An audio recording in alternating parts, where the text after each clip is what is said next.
अब आप लोग के सेवा में आप लोग के सामने आप लोग के सेवा में आप लोग के सामने तमाशा पेश होने जा रहा है। बारब्बा होशियार महाराज विक्रम सिंह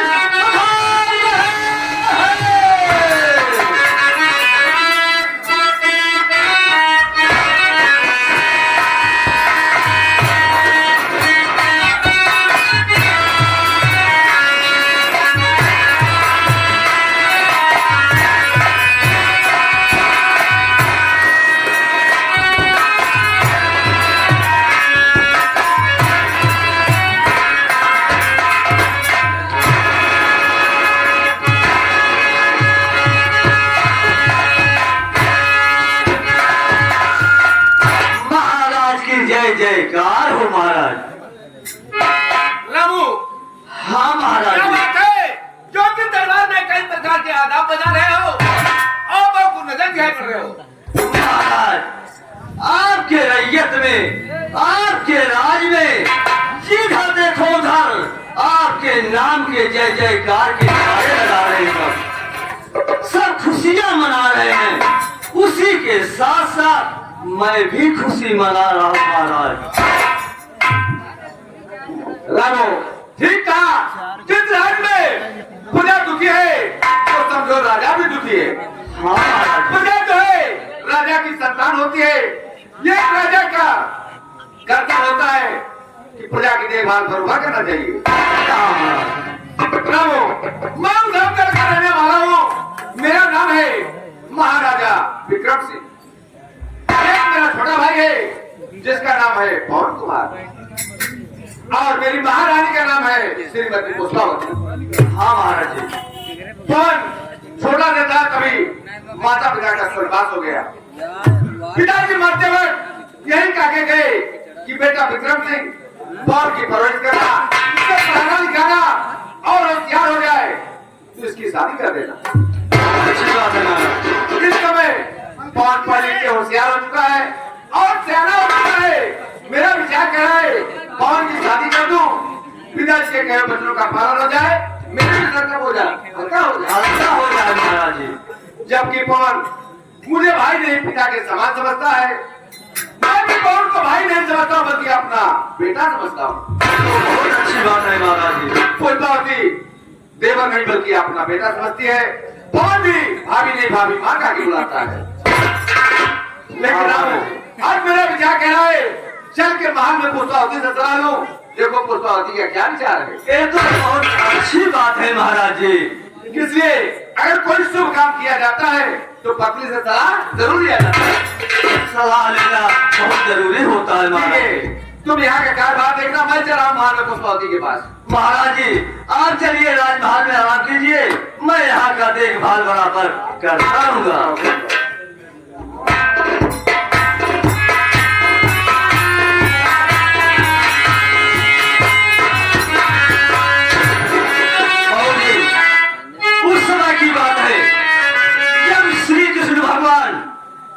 मनिहारिन का रूप पकड़ करके बरसाना में चूड़ी बेचने के लिए जाते हैं। उस समय की बात है।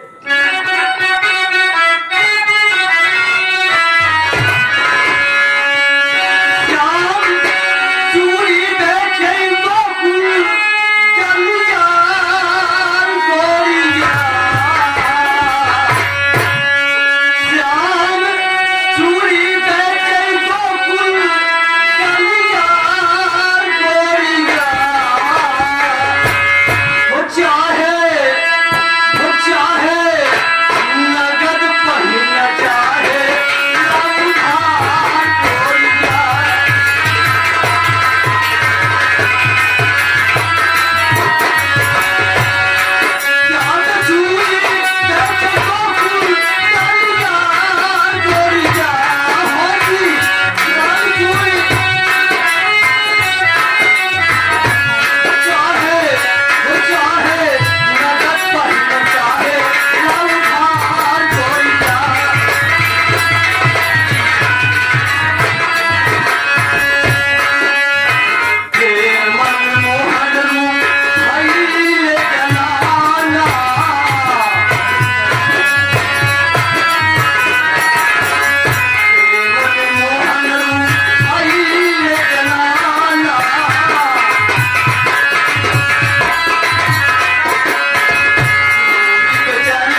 केवल सिर्फ में तीन प्राण है। हम आज हमारे प्राणनाथ, आज मेरा एक देवर है जिसका नाम पवन है। पवन है। मैं सोच रही हूँ अपने पवन की मैं शादी कर दूं, राजमहल में देवरानी आ जाए और देवरानी के आने से ये राजमहल खुशियों से गुलजार हो जाए महाराज। और मुझको आराम भी मिल जाए। ये तो बहुत अच्छी बात है भाई महाराज। सब मैं सोच रही हूँ रामू तो ऐसा काम करो, तुम जाओ हमारे देवर पवन को लिवा करके मेरे पास आओ रामू। जैसी आपकी आज्ञा हमारा नहीं जाइए।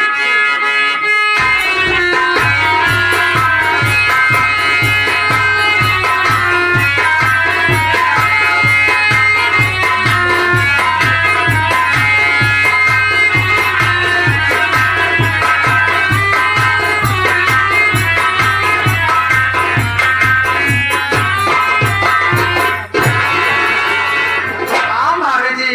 अरे तुमको हो देवर की इज्जत हो। भाभी जी, आज बात क्या है जो कि आप मुझे याद की है? अरे सगले, मैं तुझको अपने पास इसलिए बुलाई हूँ, मैं बुला करके बहुत बड़ी खुशखबरी देना चाहती हूँ देवर। अरे भाभी माँ, ऐसी कौन सी खुशखबरी है जो कि आप मुझे देना चाहती है? मैं ऐसी खुशखबरी दूंगी आप सुनेंगे तो बहुत खुश नजर दिखाई देगी देवर। बताइए भाभी जी, क्या बात ठीक है, है? मेरी बात सुनिए, मैं बता रही हूँ। अरे सगाई वाले कुंवर रोज यहाँ आते हैं,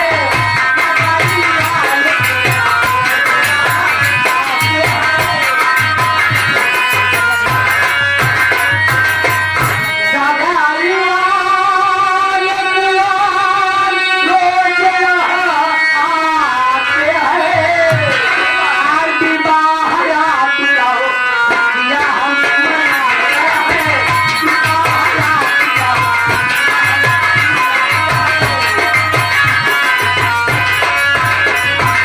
क्या बताओ पवन, आपको देखने के लिए बहुत दूर दूर से लोग ये राजमहल में आते हैं, इसलिए मैं तुझको अपने पास बुला करके धूमधाम से खुशियाँ मना रही हूँ। भाभी जी कहने का मतलब आप इसलिए मन में खुशियाँ मना रही हैं। हाँ, इसलिए खुशियाँ मना लेकिन रही हूँ। मेरी बात सुनिए, मैं क्या कहना अरे चाहता हूँ? बोलो क्या कहना चाहते हो देवर जी?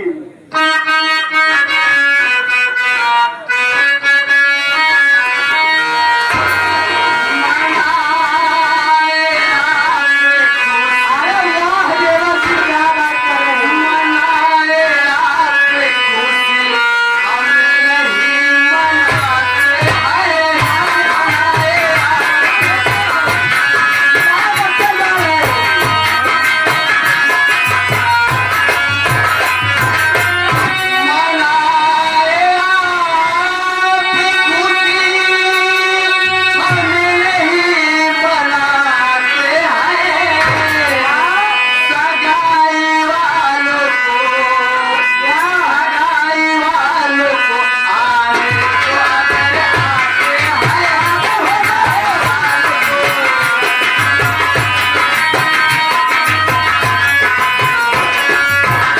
देखिए भाभी जी, आप खुशियाँ मना रहे हैं तो मनाइए, लेकिन मैं तो खुशियाँ नहीं मनाऊंगा।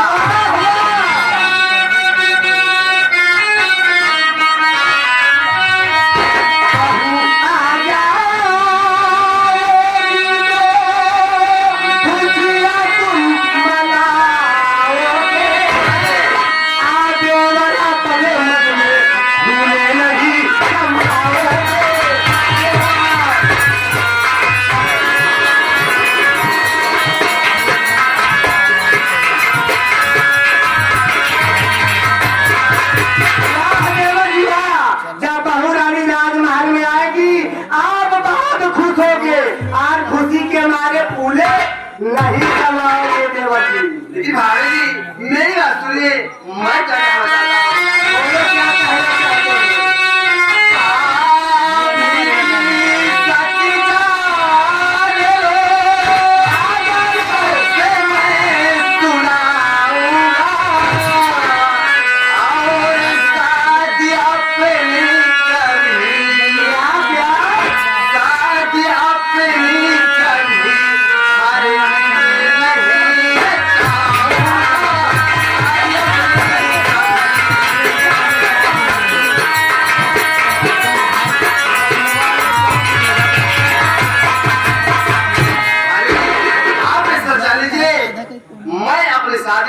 कभी नहीं रचाऊंगा। आप लोग परेशान हो रही हैं।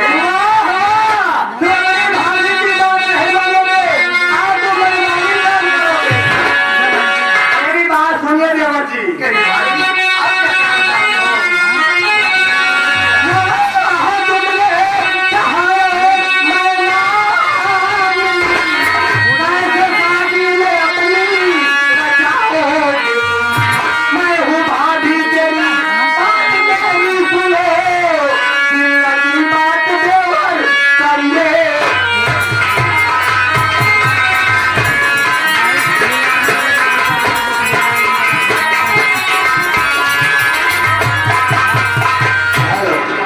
और इसी के साथ साथ आगे हमारे हरिपाल पटेल जो कि इसी ग्राम सभा के निवासी बाबूजी सीन को देखते हुए 11 रुपए का पुरस्कार जो कि मसौली के पावर सर्जरी से बाबू चल के आए हुए हैं। सीन को देखते हुए 11 रुपए का पुरस्कार भैया को बाबा को आप पहुंचे। वाह देवर जी वाह, तुम मनमानी काम करोगे। मैं तुम्हारी भाभी हूँ, मुझसे भी लगी बात मत करिए देवर जी। लेकिन भाभी जी मेरी बात सुनिए। बोलो क्या कहना चाहते हैं। भाभी भाभी नहीं तुम हो माता मेरी। भाभी भाभी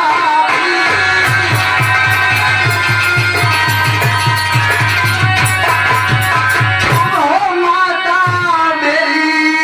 लाल से ऐसी बातें न करना कभी। पुत्र से कर अपने तुम करो मस्करी। तो हम तुम्हारे निकट ना आए सके।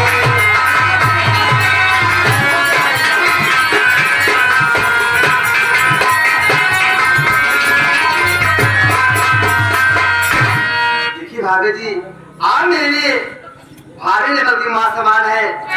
लेकिन ये आप जान लीजिए मैं अपनी शादी कभी हरगिज़ नहीं रचाऊंगा। मेरी बात सुनिए देवर जी। अरे जिंदगी देवर अब तक समझ में नहीं। शादी तेरी करूं खुशियां मनाओगे। पंच ब्रह्मचारी रहना आलस तो है कठिन। लाल कोटी में अपने खिलाओगे।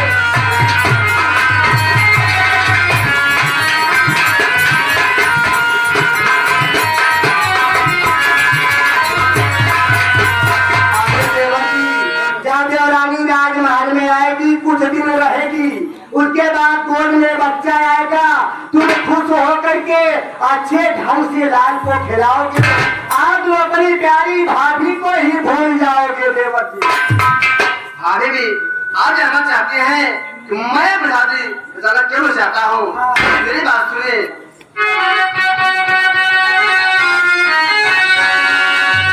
जिंदगी में भाभी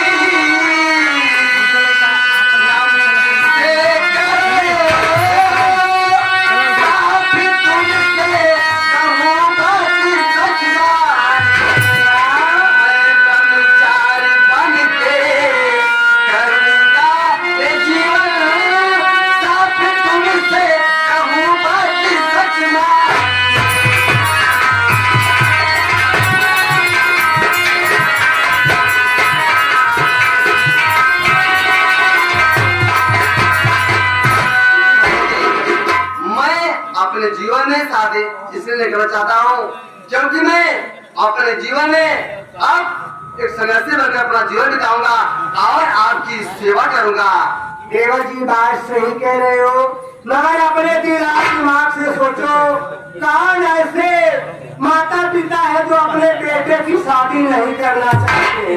अगर तुम शादी नहीं करोगे ये गाँव देश दुनिया में बहुत भारी मेरी बदनामी होगी। आज लोग कहेंगे बड़े भाई की शादी हो गई है, आखिर किस कमी किस कारण से छोटे भाई की शादी नहीं हो रही है। क्यों रामू? देखो रामू, मैं जा रही हूँ राजमहल में आराम करने।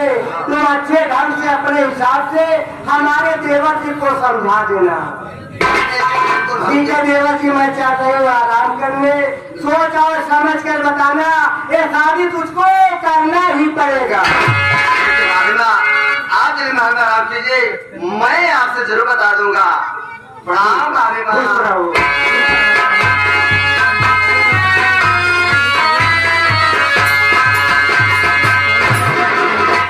भैया हो, क्या बात है? शादी ब्याह के चक्कर में ना पड़ा। यह हमारे कि हमारे छोट छोट लड़के आए, ऐसी बात है? जौनी कहती से यार पापा हमें 2 रुपया दे दे, एक बार कहे पापा हमें 5 रुपया दे दे, ऐसे जीव नोचे रहा थे। अच्छा भैया ये बताओ, यह बात आए कि शादी ब्याह जिन करा लाए जीव को बवाल आएंगे। रामू, इसलिए तो मैं सोच रहा हूँ जिंदगी में कभी शादी नहीं करूंगा, बल्कि ब्रह्मचारी बनकर अपना जीवन बिताऊंगा। ए भैया भैया अच्छी बात आई। हमारे ही ना समझ में आवत बा कि काहे तू बियाहवा करे तो इनकार करता है। देखो छोटू, मैं अपनी शादी क्यों नहीं करना चाहता हूँ, ये तुम जानकर क्या करोगे? कौनो कमी है का? ऐसी कोई बात नहीं है, बस जान लो कि मैं अपनी शादी नहीं करूंगा तो नहीं करूंगा। ना करता जी नहीं। कहीं तो तुम्हारी लड़कियां बच्चे होते पापा तो बताते चाचा हमें बिल्कुल रामू, शादी तो हर इंसान करता है, कब का हर कोई अपना जीवन अच्छे से जीना चाहता है, लेकिन मैं भी सन्यासी बनकर अपना जीवन बिताऊंगा और भैया और भाई की सेवा करूंगा। सही है, मैं चलूं? बिल्कुल भैया।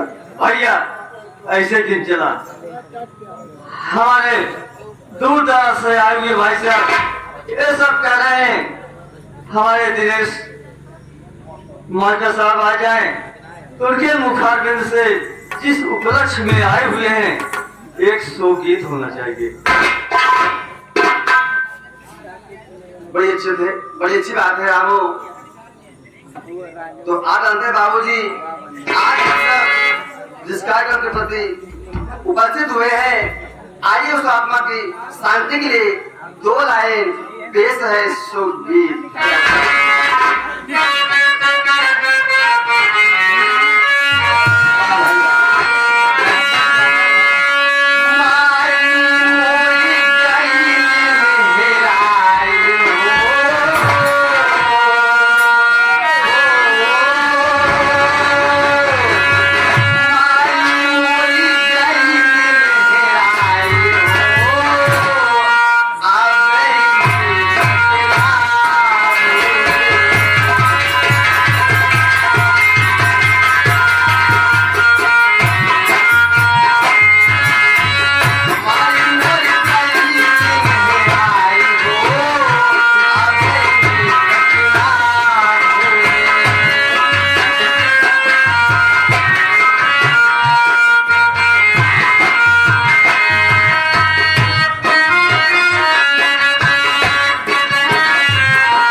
हाँ आगे हमारे बातें कन्हैया लाल